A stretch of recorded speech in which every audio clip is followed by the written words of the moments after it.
Olá, cientista, tudo bem? Você que trabalha na bancada super focado no seu resultado científico, o que você está fazendo para buscar oportunidades de mercado? Onde você quer chegar? Hoje eu vou conversar com Lia Coelho, zootecnista, mestre em doutor em zootecnia, especialista em microscopia eletrônica e CEO da Cachemir Brasil. Ela identificou diversas oportunidades de mercado a partir dos seus estudos acadêmicos. Acompanhe essa entrevista.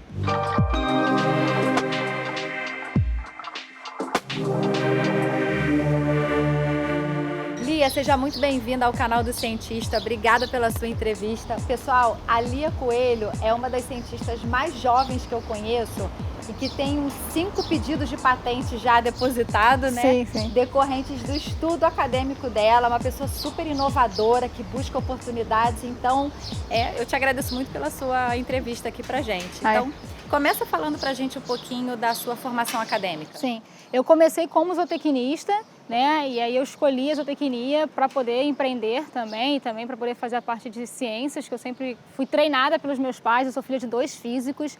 E aí eu, como zootecnista, não era física, mas como zootecnista eu quis mudar, a aprimorar e fazer maior precisão, ter maior precisão na zootecnia. E aí eu continuei trabalhando e no meu mestrado e no meu doutorado eu fui trabalhar com uma fibra de cachemir que eu descobri, né?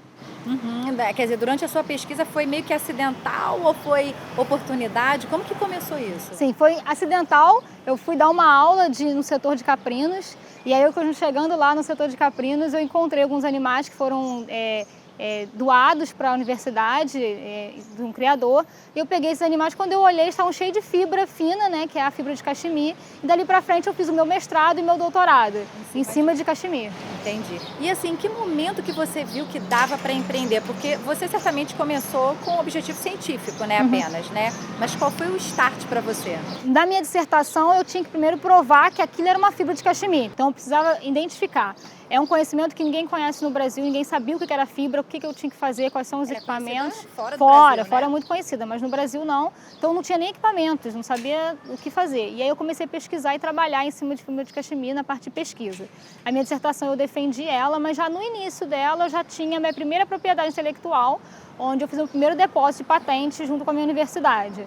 E aí no meu doutorado, quando eu entrei no doutorado, eu já estava com uma parceria com uma empresa, e aí com eles eu comecei a pensar já na forma empreendedora, de como fazer isso virar um produto. Eu precisava mostrar para eles e defender para eles que eu poderia, daquela que estava na bancada, se tornar um produto comercial.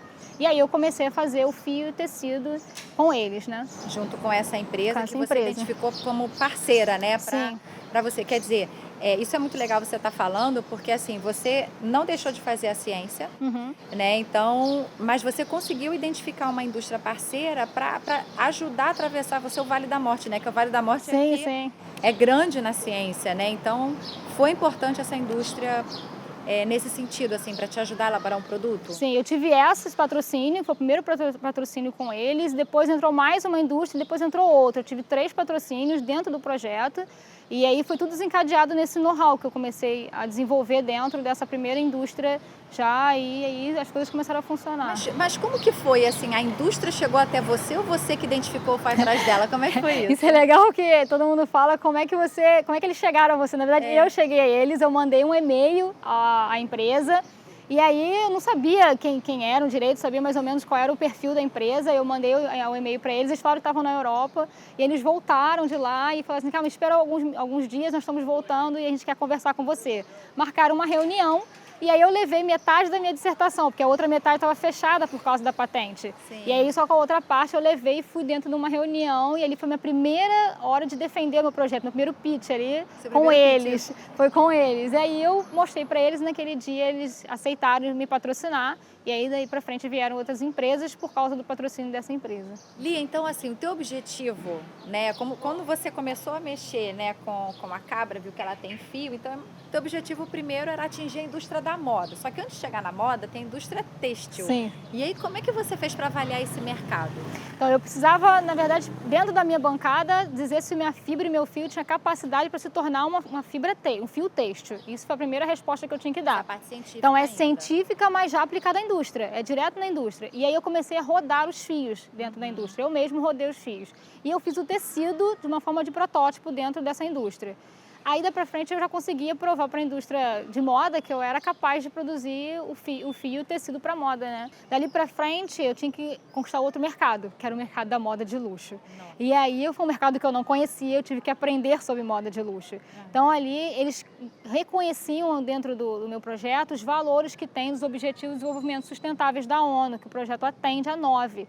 E isso, a indústria também de moda de alto luxo, ela pegou isso dentro do meu projeto. É, que até é um objetivo também, né, da moda ser mais sustentável, né? Então, usar produtos até brasileiros, de repente, né? É, uma fibra 100% nacional, toda a cadeia toda feita no Brasil, desde a coleta até a produção de têxtil, né, final. Entendi. Agora, fala mais um pouquinho, porque você citou aí você ganhou prêmios, né, de desenvolvimento sustentável.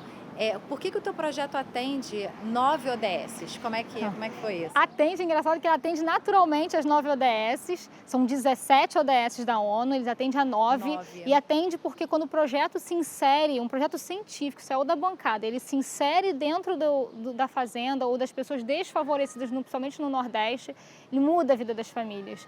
Uma das ODSs que é na parte de desertificação, né, na parte da natureza, da terra, né, a fibra de cachemir no mundo todo, ela causa uma desertificação da região do Himalaia. A nossa brasileira não. Nossos animais entram no ciclo de carbono, naturalmente, porque a gente tem que produzir alimento verde para que eles sejam alimentados.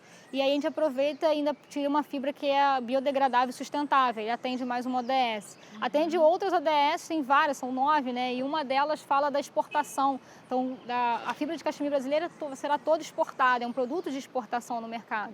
Eu acho, então, assim... eu acho que o que você foi observando na bancada até te motivou a empreender nessa área, né? Sim, porque principalmente o teu projeto impacta tantas famílias, tem um impacto social incrível. E você nem imaginava isso? Não, no início não. No início nem via, Quando eu coletava as fibras lá com as cabras, eu que coletei, eu tinha noção que eu ia conseguir fazer um fio de tecido. Eu acreditei no meu projeto, acreditei que era possível fazer, senão eu não estaria pedindo para uma indústria que me apoiou dinheiro, porque teve muito dinheiro financeiro, foi bastante alto. E aí eu fui para fora também defender tudo isso, então eu tinha que acreditar no meu projeto e foi assim que eu fiz, né? Você participou também de eventos fora do Brasil, não foi? Sim, foram 2 congressos internacionais, um que é o maior congresso de fibras do mundo, fibras naturais, e o outro o maior congresso de têxteis, né?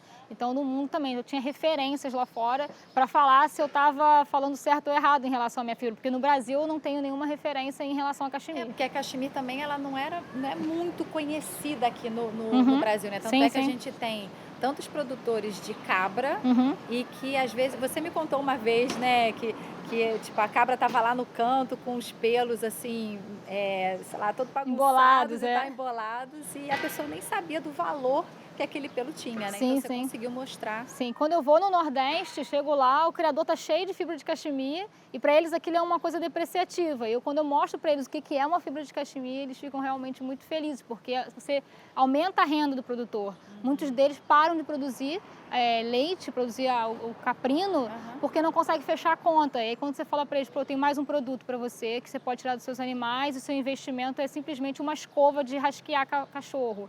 Então é só isso, então o investimento é quase zero para o criador e aí ele começa a ficar mais feliz e começa a ganhar uma renda, né? Agora, quem é que mexe com o pelo das cabras? Hoje todo mundo quer escovar, né? Mas eu escovo, né? Sempre escovei, hoje não estou mais escovando, eu tenho já estagiários para isso, mas assim, eu treinei muita gente e fiz muita cabra. Principalmente, né? As mulheres hoje, porque existe um ODS também que a gente atende, é a parte de empoderamento feminino. Então a gente, quando chega lá nas mulheres no Nordeste, principalmente, elas só conseguem ver ali para elas uma oportunidade, só tinha a oportunidade delas era ser dona de casa e cuidar dos filhos. E aí ela começa a ver uma outra oportunidade que é um modelo novo de negócio para a mulher. Maravilhoso. E aí ela consegue se inserir dentro daquele mercado de caprinos também, que é muito machista. E Li, assim, você começou a conversar com muitas indústrias, né? Indústria têxtil, indústria da moda. Você em algum momento, aliás, nesse tempo todo, você abriu algum CNPJ? Como que foi isso? Como é que você fez para se relacionar com eles, com essas empresas? Sim, eu fiz um MEI, né? E aí eu fiz um MEI para a parte têxtil. E aí eu consegui aí, ter um relacionamento mais fácil com eles na parte de...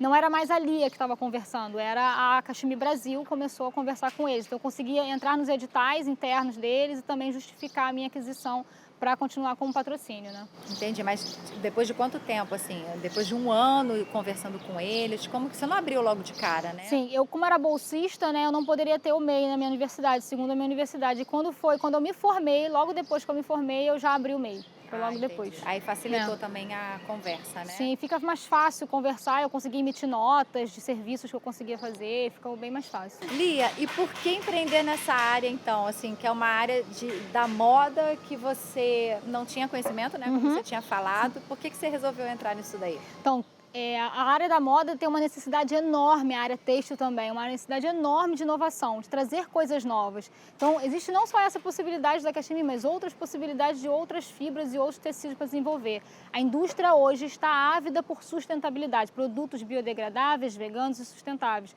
Então, é uma oportunidade enorme para as pessoas empreenderem também nessa área. Ah, que legal, tá vendo? Então, ó, fiquem ligados aí, vocês que trabalham com algum produto sustentável, ó, tem um ramo aí incrível para vocês explorarem. E Lia, quais são os seus projetos agora, estão os seus planos, né, daqui em diante, já que você está num processo aí de negociação, como que tá isso? Então, ó, esse momento agora a gente teve a primeira estação de coleta da fibra e aí a gente já está em acordo já com uma indústria têxtil para poder fazer o primeiro fio no Brasil, né? E aí depois já começar a vender para a primeira indústria, né? A gente não sabe se vai exportar esse fio, ainda vai ser negociado esse preço desse fio, mas é a primeira oportunidade. E ir preparando a primeira coleção Cachemir Brasil para, se Deus quiser, sair na São Paulo Fashion Week no ano que vem. Que legal, pô, bacana, muito bacana.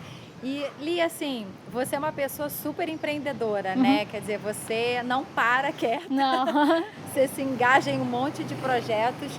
E assim, você conquistou muita coisa, né? Desde quando você estava na bancada. Então, qual o conselho que você dá, então, para quem quer empreender na área? Então, jamais desista, por mais que tenha porradas dentro do caminho, não desista e trace metas através de um propósito. Tenha um propósito, que quando você defende isso para uma indústria têxtil, quando você senta aí com um negociador e aí você mostra amor e carinho pelo que você faz, então esse é um diferencial, porque isso você consegue defender para uma indústria e você consegue mostrar isso dentro de uma negociação. Mostrar um valor que tem, né, naquele teu produto que você se dedica há tanto tempo, né? Sim, sim.